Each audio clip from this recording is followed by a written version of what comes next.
समुद्र के किनारे ओडिशा के पुरी में एक ऐसा मंदिर खड़ा है जिसे सिर्फ एक टेंपल नहीं बल्कि एक जीवित रहस्य कहा जाता है।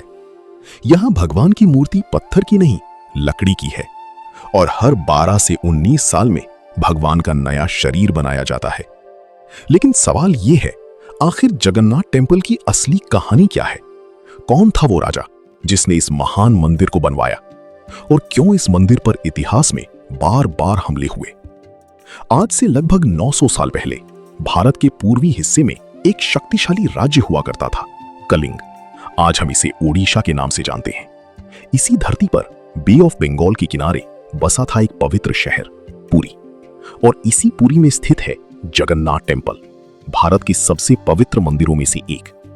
ये मंदिर भगवान जगन्नाथ को समर्पित है। जगन्नाथ यानी जगत के नाथ, पूरी दुनिया के स्वामी। मंदिर में 3 मुख्य देवता पूजे जाते हैं, भगवान जगन्नाथ, उनके बड़े भाई बलभद्र और बहन सुभद्रा।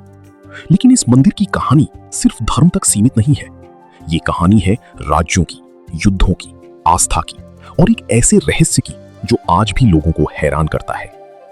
कहानी की शुरुआत होती है एक पुरानी कथा से।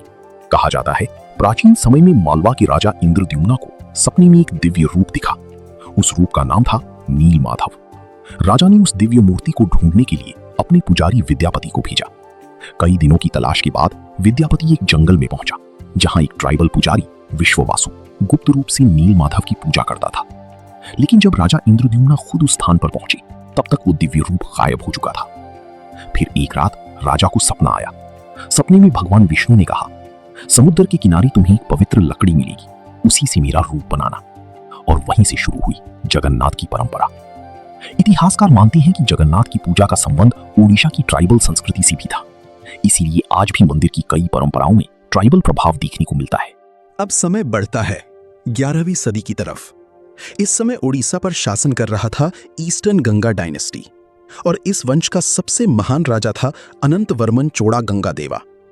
अनंतवर्मन चोड़ा गंगादेवा का जन्म लगभग 1070 सी के आसपास हुआ था।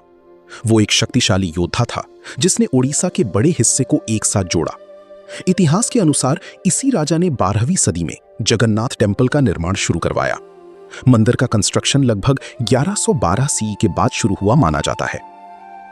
कहा जाता है शुरू में अनंतवर्मन शिव भक्त था, लेकिन बाद में वैष्णव परंपरा से प्रभावित होकर भगवान जगन्नाथ का बड़ा भक्त बन गया।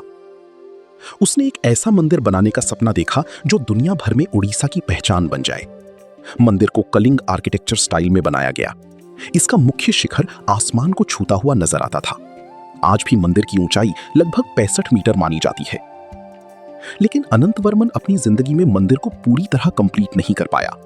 उसके बाद उसके वंशज राजा अनंग भीमा देवा ने कंस्ट्रक्शन को आगे बढ़ाया। लगभग 1198 सी तक मंदिर का बड़ा हिस्सा तैयार हो चुका था। अनंग भीमा देवा ने सिर्फ मंदिर ही नहीं बनवाया, बल्कि मंदिर के नियम, सेवा पद्धति और सुरक्षा व्यवस्था भी तय की। धीरे धीरे जगन्नाथ टेंपल भारत की सबसे बड़े तीर्थ स्थलों में शामिल हो गया। फिर आया वो समय जिसने मंदिर को कई बार हिलाकर रख दिया। टेंपल रिकॉर्ड्स के अनुसार जगन्नाथ टेंपल पर इतिहास में लगभग 18 बार हमले हुए। 16वीं सदी में एक खतरनाक हमला हुआ। हमला करने वाले सेनापति का नाम था काला पहाड़। कहा जाता है उसने मंदिर को लूटने और तोड़ने की कोशिश की। इस दौरान सेवकों ने भगवान की मूर्तियों को बचाने के लिए उन्हें अलग अलग जगहों पर छुपा दिया। कई बार ऐसा हुआ जब मंदिर बंद करना पड़ा, लेकिन हर बार जगन्नाथ की परंपरा फिर से जीवित हो गई। और शायद इसीलिए लोग कहते हैं जगन्नाथ सिर्फ एक देवता नहीं, ओडिशा की आत्मा है। अब बात करते हैं मंदिर के सबसे बड़े रहस्य की। दुनिया के अधिकतर मंदिरों में मूर्तियां पत्थर या धातु की होती हैं, लेकिन जगन्नाथ टेंपल में मूर्तियां नीम की पवित्र लकड़ी से बनती हैं। और सबसे हैरान करने वाली बात, हर 12 या कभी कभी 19 साल में इन मूर्तियों को बदला जाता है। इस परंपरा को कहा जाता है नवा कलीबड़ा। नवा यानी नया और कलीबड़ा यानी शरीर। इस समय विशेष पुजारी जंगल में पवित्र नीम की पेड़ ढूंढने जाते हैं। हर पेड़ के लिए अलग अलग दिव्य संकेत दिखे जाते हैं। फिर नए विग्रह बनाए जाते हैं और पुरानी मूर्तियों को मंदिर के अंदर ही एक पवित्र स्थान पर समाधि दे दी जाती है। ये परंपरा दुनिया की किसी और बड़े मंदिर में देखने को नहीं मिलती।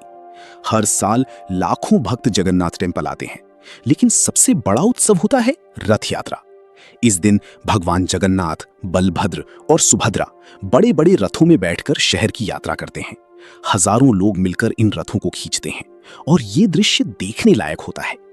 आज जगन्नाथ टेम्पल सिर्फ एक मंदिर नहीं है, ये भारत की आस्था, इतिहास और संस्कृति का जीवित प्रतीक है।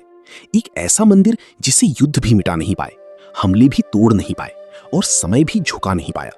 क्योंकि जगन्नाथ की कहानी सिर्फ पत्थरों की कहानी नहीं है, ये कहानी है विश्वास की। और शायद इसीलिए पुरी का जगन्नाथ टेम्पल आज भी दुनिया भर के लोगों को अपनी तरफ खींच लेता है।